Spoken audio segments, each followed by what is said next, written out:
All right, so hey guys, me out here. You guys, I want to give you guys my match preview for Barcelona versus Granada. As you can see, right, guys, this is coming really late. I really should have done this a lot earlier in the day.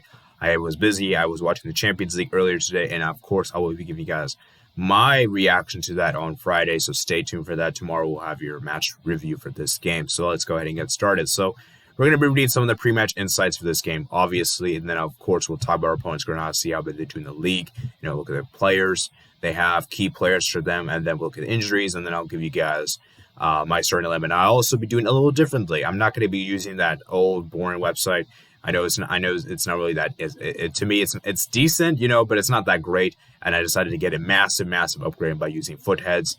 Obviously, I know it's not really meant for this kind of stuff. I mean, it can do the job, and I think you guys will get a good visual representation. And I think it'll be interesting to see how this team would do on a FIFA simulation. So, with that being said, let's go and get started. We have a lot of stuff to discuss. So, the first pre-match insight is that Barcelona won 17 of their last 19 La Liga games against Granada, lost 2, keeping 11 clean sheets during the period. That is amazing. We have kept 11 clean sheets, guys.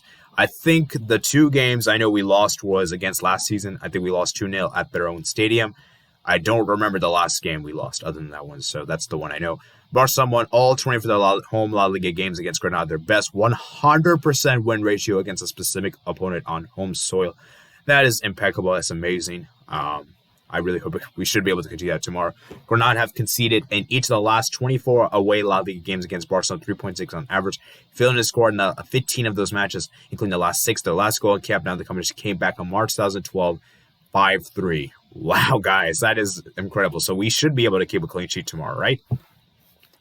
Barcelona have lost only their last 8 La Liga games played on a Thursday, win 4, draw 3, 2-1 versus also July 2020, while also Granada have won 4 their last 5 games played on this day in the competition and lost 1. So that's interesting, guys. Interesting. So both teams play relatively well on a Thursday. And that game against Osasuna in July 2020, I mean, I don't think the players really wanted to win that game. So I wouldn't even, maybe, I guess technically it counts. I mean, it's still a loss for us, but, that is it. Barcelona won in their last 4 home La Liga games, and they could win 5 in a row, camped out for the first time since June 2020, guys. That would be amazing. I really hope we can do that. So, and we won 8 consecutive games at home at La Liga, so that could be amazing. So hopefully we can do that tomorrow, guys. That's crazy, man. So I look into this team Granada this season. Granada this season have had a very good season. Currently as things stand right now, they're 8th on La Liga, which isn't the worst. It's decent. And considering how they were 2 seasons ago, they were in the Segunda Division. I think they'll be very content with that. And they're still in with a decent decent chance of getting Europe next season. It's probably unlikely, though, considering how well Villarreal, Real Betis, and Real Sociedad have been doing. It is still somewhat. It is still technically possible. And we look at what they've done in the Europa League this season. They've been fantastic. The Europa League. Managed to get all the way down to the quarterfinals. PSV, PAOK, and Omonia got to quarterfinals. Round of 32, they faced against Napoli, beat at Napoli. And then in the round of 16, they faced against, who was the team again? I forgot what it was called. Mold, in which they got past pretty easily. Then in the quarterfinals, their journey did come to an end, courtesy of United, which won 4-0 in aggregate. So they really played well this season in Europa League and La Liga, and I think this has been a decent season for them. It's been a great season, and we're seeing how Granada have shown about their improvements. The one thing I will say, though, about Granada is, despite how good they have been, the one key issue I've noticed with Granada is their defensively, they have not been great. They've conceded 53 goals, guys. I said that right, guys. They've conceded 53 goals in a season, and that is quite astonishing. That is actually more goals they have conceded than even the bottom team Eibar. That is shocking. Okay? That is shocking. Okay? I don't care what anyone says. That is very shocking. That is terrible. I mean, that is terrible, and I think we can really get at their backline considering how informed Griezmann is in and how informed Messi is in.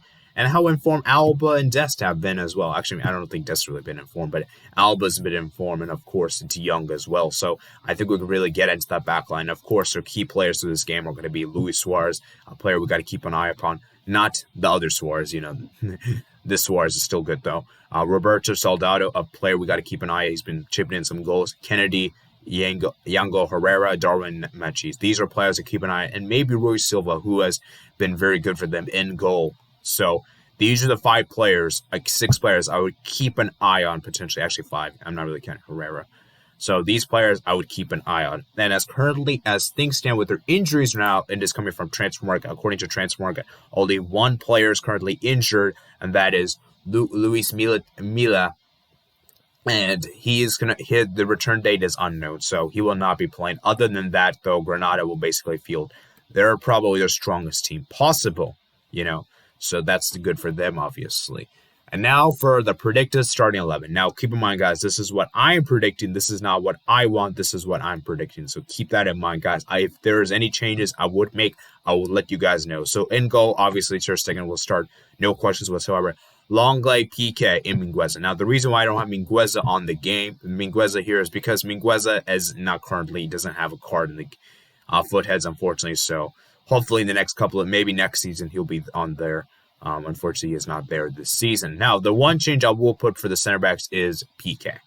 Now, the thing with Piqué is this. Piqué is still a very good defender. I'm not denying, though, whatsoever. It's just that I don't want to consistently rely upon him. And like I said, I really don't want Piqué to get another injury, and that would be terrible for us. And so because of that risk, and because of the fact we have another game coming up in a very few days against Valencia away at the Mestalla, which historically has been a very tough place for us to go to, I honestly would think it would be in our best interest to actually not use Piqué in this game and use Mingueza instead.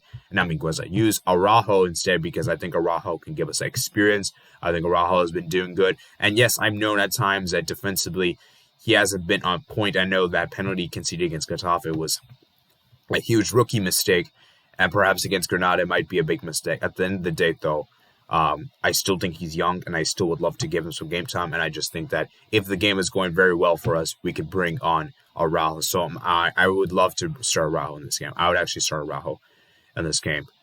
And then my wingbacks, I would keep the same. I think Des and Alba, they've been fantastic. I wouldn't start Roberto in this game. Roberto, for me, has just not been good enough. Roberto's coming from injury, and honestly, I don't think he really offers much to this team. And I think we gotta have, he to me is more like a utility player than a first team player. To me, Busquets and De Jong, I would keep the two the same. No issues there. And now here comes the interesting part, the Cam decision. Pedri. Should we keep Pedri in this game? Like I said before, guys, Pedri for me, his off the ball movement has been great. He is capable of opening the ball back in the midfield, which at times has helped us to generate that attacks. And I think that at times is a very underrated attribute of his. He has been able to win the ball back from midfield, get the ball back, and those interceptions. I think it's been very, very key for us. At the end of the day, though, it is Pedri, and I think Pedri for me, he needs to get some rest. And he is only 18 years old, guys. I really don't want him to get injured whatsoever. And I just think for me, Ron Koeman has to have the balls to use Ilaix Murba or Ricky Puig. Either of these players I would be content with. Personally, if I were him, I would use Ilaix Murba because I think Ilaix Murba has been insane. His shooting ability has been really on point for us, and I think he deserves a chance. Or Ricky Puig, I think either of the players deserve. I wouldn't start Pedri in this game whatsoever. However, in his press conference, he did state that basically a player starts if they're 100% ready, and that if they're not 100% ready, they don't start. And I'm assuming that Pedri will probably start. Okay? And then finally, up top, we move on to the players we got up top, and that is going to be Messi and Griezmann. I think the two have been on sensational form. I think the two should stay as it is. I wouldn't make any changes to that. Someone maybe say Dembele should start. I don't think Dembele should start. I think Dembele, for me, hasn't quite done enough for me to be convinced. I think Dembele will be great as a super sub, when the game is like going down, like I said, and all of that. But I don't think he deserves to start based on form. So now this leads me into my score prediction. Okay, I think we're going to keep a clean sheet. That's probably a big call to make, especially we know how bad the team is defensively speaking. How at times Barcelona may not be that great defensively. Although I will say that I think we can keep a clean sheet. I think we are more than capable of doing so. And like I said, I think we very well can. I think Ter Stegen at the back can do so. Granada, they're not the best attacking team. They are definitely better attacking-wise than defensively. That's for sure. I do think that. So I think Granada could. If they do score in the game, which I don't think they will, but if they could, they'll be coming from Soldado, probably Machis, and maybe Luis Suarez. Then, of course, I think we're going to win the game by 3-0. I think we're going to win 3-0. I'm going to go for a Messi brace tomorrow. I think Griezmann will get an assist. I think Griezmann will get a goal and assist. And I think Messi will get a brace and his assist as well. And the other assist, I think that's going to come from... Actually, you know what? Yeah, I'm going to go with the Messi goal, 2 brace and 1 assist. And I think I'm going to go with the Griezmann brace of assist and 1 goal as well. I think the 2 will be lethal tomorrow, and I think the 2 will be on sensational form. And yeah, guys, so that is pretty much it for my match preview, guys. So that's pretty much it. I hope you guys enjoyed the video, guys. Remember to comment, subscribe, check out my description below for my Twitter, Discord, and my email. And I'll see you guys later. Peace out.